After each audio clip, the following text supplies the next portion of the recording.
मी श्वेता अडुलकर. मी last year engineering student आहे. लॉकडाऊनमुळे बऱ्याच विद्यार्थ्यांचे खूप नुकसान होत आहे व त्यातल्या त्यात सामान्य विद्यार्थ्यांचे अभ्यासामध्ये खूप नुकसान होत आहे.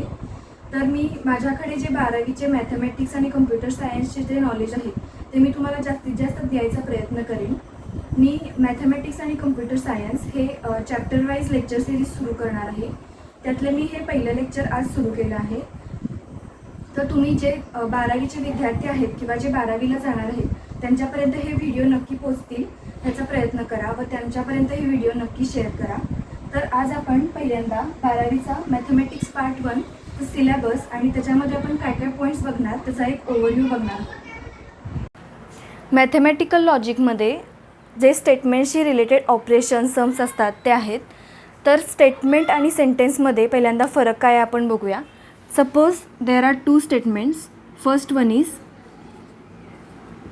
part 1 has 7 topics and second statement as suppose maths is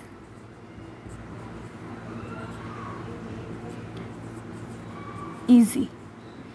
तर या दोन स्टेटमेंटमध्ये डिफरन्स काय आहे तर फर्स्ट जे सेंटेन्स आहे ते पार्ट 1 हॅज 7 टॉपिक्स. तर इकडे बघून आपण ठरवू शकतो की पार्ट 1मध्ये 7 टॉपिक्स आहेत. खरंच म्हणजे हे जे सेंटेन्स आहे त्याचे दोन व्हॅल्यूज असू शकतात. एक तर ते स्टेटमेंट ट्रू असू शकतं किंवा एक तर ते फॉल्स असू शकतं.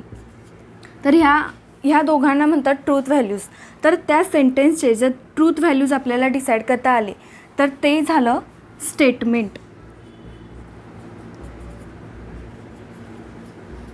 तसं हे सेकंड सेंटेन्स जे आहे मॅथ्स इज इझी तर ते प्रत्येक स्टुडंटच्या पर्स्पेक्टिव्हने वेगवेगळं असणार. म्हणजे एकाला जर मॅथ्स इझी जात असेल तर दुसऱ्याला ते डिफिकल्ट जात असणार. त्यामुळे आपण ह्याची ट्रूथ व्हॅल्यू इन जनरल अशी डिसाईड करू शकत नाही. त्यामुळे हे सिम्पल सेंटेन्स झालं आणि हे झालं स्टेटमेंट. तर हे अशा प्रकारचे जे स्टेटमेंट आहेत त्यांच्याशी रिलेटेड आपण ऑपरेशन्स मॅथमॅटिकल लॉजिकमध्ये बघणार आहोत. सपोज आपण हे जे स्टेटमेंट्स आहेत ते असे लेटरने डिनोट केले जातात पी आणि अजून एक असंच स्टेटमेंट आहे क्यू. तर ह्या दोघांमध्ये जे ऑपरेशन्स होतात ते आपण मॅथमॅटिकल लॉजिक या चॅप्टरमध्ये बघणार आहोत. तर वेगवेगळे ऑपरेशन्स असतात. जसं आपण इंग्लिश ग्रामरमध्ये वर्ड्स वापरतो अँड ऑर हे दोन स्टेटमेंट कंपाऊंड स्टेटमेंट करायला अँड ऑर हे आपण वर्ड्स वापरतो. तसंच मॅथमॅटिकल लॉजिकमध्ये अँडसाठी हे सिम्बॉल आहे, ऑरसाठी असं सिम्बॉल आहे, नेगेशन म्हणून एक असतं.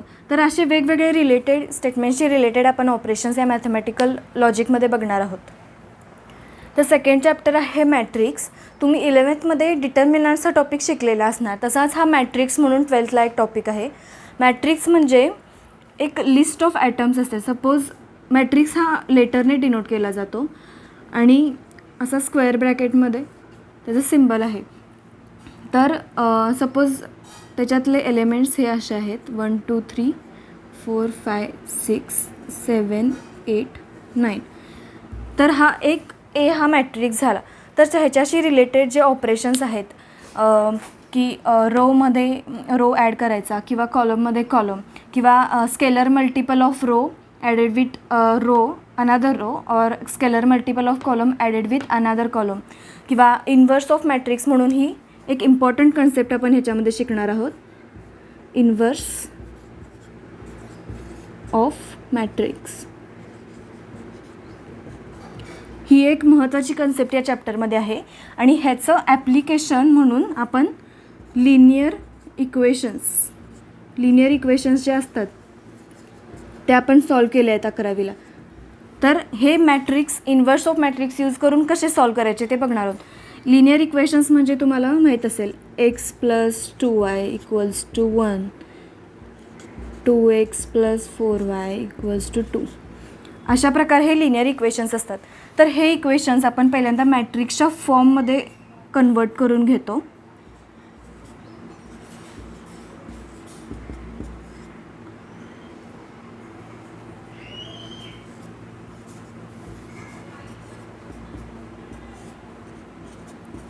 आणि ह्या एक्स आणि वायच्या व्हॅल्यूज आपण inverse of matrix he method वापरून, अजून एक मेथड आहे रिडक्शन ऑफ मॅट्रिक्स, ह्या दोन मेथड्स वापरून आपण हे लिनियर इक्वेशन्स सॉल्व करू शकतो. हे सगळं आपण या सेकंड मॅट्रिक्स चॅप्टरमध्ये शिकणार आहोत. तर ह्याचं वेटेज आहे कंपल्सरी क्वेश्चन्सला 4 आणि विथ ऑप्शन्स 6 मार्क्ससाठी येतो. हा थर्ड चॅप्टर आहे ट्रिग्नॉमेट्रिक फंक्शन्स. तुम्ही 11th ट्रिग्नॉमेट्री शिकलेला असणार, तेव्हा त्यामध्ये जे फॉर्म्युले होते, जे बेसिक कन्सेप्ट्स होते, ते आपल्याला ह्या चॅप्टर नीट समजून घेण्यासाठी लागणार आहेत. तर या ट्रिग्नॉमेट्रिक फंक्शन्समध्ये आपण पहिल्यांदा ट्रिग्नॉमेट्रिक सोल्युशन्स हा पॉईंट बघणार आहे. नंतर एक इम्पॉर्टंट रूल्स आहेत, साइन रूल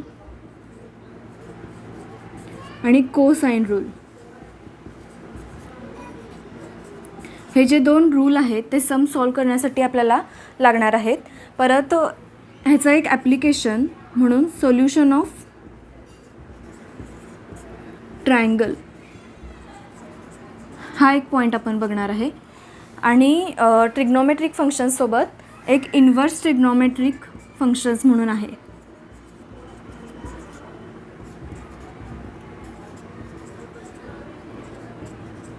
हा एक इम्पॉर्टंट पॉईंट आहे, तो आपण बघणार आहे. आणि त्याचे टेबल जे म्हणजे वेगवेगळ्या अँगलसाठी वेगवेगळ्या व्हॅल्यूज आहेत, त्याचे टेबल आणि त्याचे ऑपरेशन्स वेगवेगळे, ते हे आपण चॅप्टरमध्ये बघणार आहोत. तर हा चॅप्टर कंपल्सरी क्वेश्चन्स 7 मार्क्ससाठी आणि विथ ऑप्शन 10 मार्क्ससाठी हा टॉपिक आहे. हा टॉपिक जर तुमचे बेसिक कन्सेप्ट्स म्हणजे ज्या 11th बेसिक कन्सेप्ट्स होत्या त्या जर क्लिअर असल्या तर तुम्हाला हे समजायला काहीच प्रॉब्लेम येणार नाही. आणि हा चॅप्टर जास्त वेटेजसाठी आहे, त्यामुळे तुम्ही हा व्यवस्थित करू शकता. The next chapter is pair of straight lines. We have studied a single line and it's a different types of equations. Here we are going to study 2 lines simultaneously. 4th चॅप्टरमध्ये आपण 2 लाईन्स एकत्र म्हणजे त्यांच्या properties, परत त्याचे combined equation, ह्या जर 2 lines असल्या, एक यू आणि एक व्ही,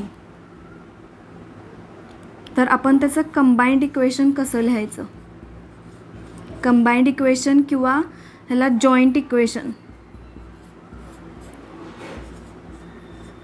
असं सुद्धा म्हणतात, ते आपण या चॅप्टरमध्ये बघणार आहोत. परत ह्या जर 2 स्ट्रेट लाईन्स असतील तर त्यांच्यामधला अँगल कसा फाइंड करायचा, त्याच्यासाठी एक फॉर्म्युला आहे, तो आपण या 4th चॅप्टरमध्ये बघणार आहोत. आणि एक होमोजिनियस इक्वेशन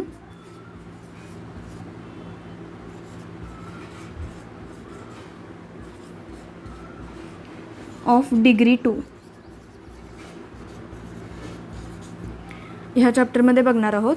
ह्या होमोजिनियस इक्वेशन ऑफ डिग्री 2 ने हे जे 2 स्ट्रेट लाईन्स आहेत त्यांचं कंबाईंड इक्वेशन आपण लिहू शकतो. ते इक्वेशन काहीतरी अशा प्रकारे असतं, x² + 2 hxy + by² = 0.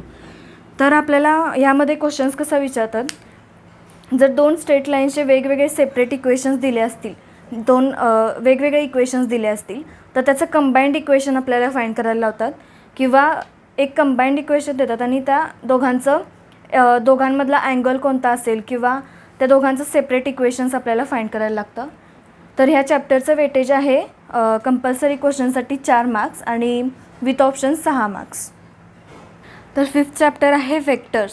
तुम्ही 11th फिजिक्समध्ये हे शिकला असाल, व्हेक्टर्स, स्केलर आणि व्हेक्टर हे 2 क्वांटिटीज असतात. तर त्यातलं आपण व्हेक्टर्स हे शिकणार आहे. व्हेक्टर्स म्हणजे काय, सपोज ही एक लाईन आहे, त्या लाईनला आपण एक डिरेक्शन दिली तर सपोज हा आय म्हणून असा हा व्हेक्टर डिनोट केला जातो. तर ह्या लाईनला डिरेक्शन आणि काहीतरी मॅग्निट्यूड असतं. तर अशा पद्धतीमध्ये आपण हे व्हेक्टर शिकणार आहोत. तर ह्या व्हेक्टर्सवर व्हेक्टरचे पहिल्यांदा काय काय टाईप्स आहेत, नंतर त्याच्यावर काय काय अल्जेब्रा म्हणजे काय काय ऑपरेशन्स आपण करू शकतो, त्यातल्यात क्रॉस प्रोडक्ट आणि डॉट प्रोडक्ट, हे तुम्ही फिजिक्समध्ये सुद्धा बघितलं असाल, ते ह्या चॅप्टरमध्ये सुद्धा आपण बघणार आहोत. आणि एक ट्रिपल प्रोडक्ट म्हणून आहे इम्पॉर्टंट, ट्रिपल प्रोडक्ट किंवा बॉक्स प्रोडक्टसुद्धा आपण ह्याला म्हणतो, ते आपण ह्या चॅप्टरमध्ये शिकणार आहोत. तर हा चॅप्टर कंपल्सरी मार्क्ससाठी 5 मार्क्ससाठी येतो आणि विथ ऑप्शन 7 मार्क्ससाठी आहे. 6 चॅप्टर आहे लाईन आणि प्लेन. तर ओल्ड सिलेबसनुसार हा लाईन चॅप्टर वेगळा आणि प्लेन चॅप्टर वेगळा होता आणि न्यू सिलेबसमध्ये हे दोन्ही टॉपिक्स मर्ज केलेले आहेत. तर तुम्ही 9वी आणि 10वीमध्ये शिकला असाल लाईन, तर लाईन्सचे वेगवेगळे टाईप्स म्हणजे त्या इक्वेशनचे वेगवेगळे टाईप्स तुम्ही शिकला असाल. 2 point form, slope point form, हे वेगवेगळे इक्वेशनचे टाईप्स आहेत लाईनचे. तर ह्यावेळीसुद्धा आपण 2 अजून टाईप्स बघणार आहोत जे वापरून आपण लाईनचं इक्वेशन लिहितो, व्हेक्टर फॉर्ममध्ये आणि कार्टेशियन फॉर्ममध्ये.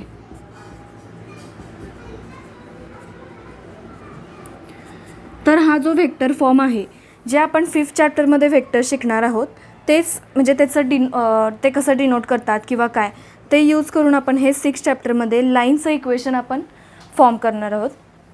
अजून एक कन्सेप्ट आहे distance of point from line. तर आपल्याला एक पॉईंट दिला आहे आणि एक लाईनचं इक्वेशन असेल, तर त्या पॉईंटचं त्या लाईनपासून किती अंतर आहे हे आपण ह्या टॉपिकमध्ये बघणार आहोत. जसे आपले वेगवेगळ्या टाईपचे लाईनचे इक्वेशन्स असतात, तसंच प्लेनसुद्धा वेगवेगळ्या इक्वेशन्स थ्रू डिनोट करतात. तर पहिल्यांदा प्लेन म्हणजे काय, तर आपण हे शिकलो आहे की ही एक्स ॲक्सेस असते, ही वाय ॲक्सेस असते आणि या 2 ॲक्सेसने मिळून हा एक प्लेन तयार केला आहे.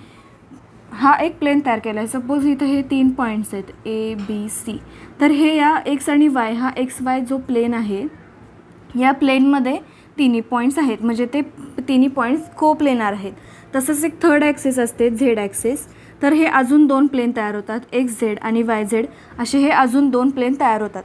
तर हे प्लेनचे इक्वेशन्स तर हे ॲक्सेसनी तयार झालेले प्लेन आहेत.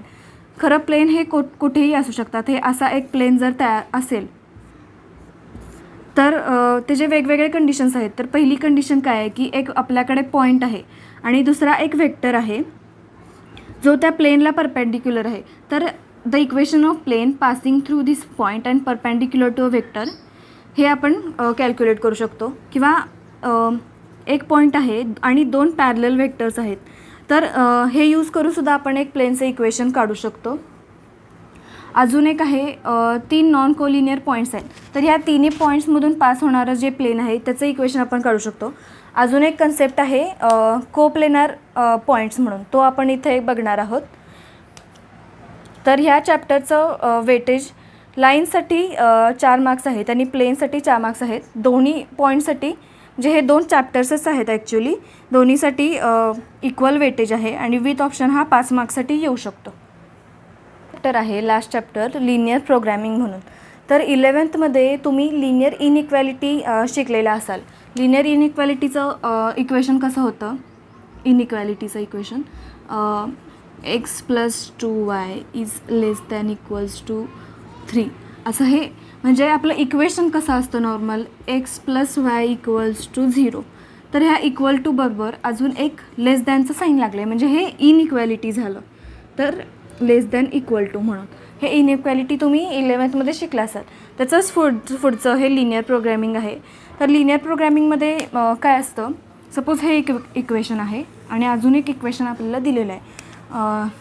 Suppose 2x plus 4y is less than equals to 4. हे एक इक्वेशन दिलं आहे आणि x greater than equals to 0 आणि y greater than equals to 0. हे 4 आपल्याला इक्वेशन्स, म्हणजे त्यांनी फायनल एक्झाम्सलासुद्धा असे काहीतरी इक्वेशन्स देतात आणि क्वेश्चन असतो की एकतर मॅक्सिमाइज किंवा मिनिमाइज करा म्हणून. या दोन्हीपैकी काहीतरी एक क्वेश्चन असतो.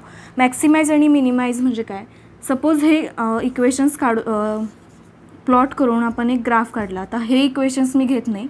सपोज आपला ग्राफ काहीतरी असा तयार झाला, हे एका लाईनचं इक्वेशन झालं, हे एका लाईनचं इक्वेशन झालं आणि हे एक्स ग्रेटर दॅन इक्वल्स टूचं आणि हे वाय ग्रेटर दॅन इक्वल्स टूचं.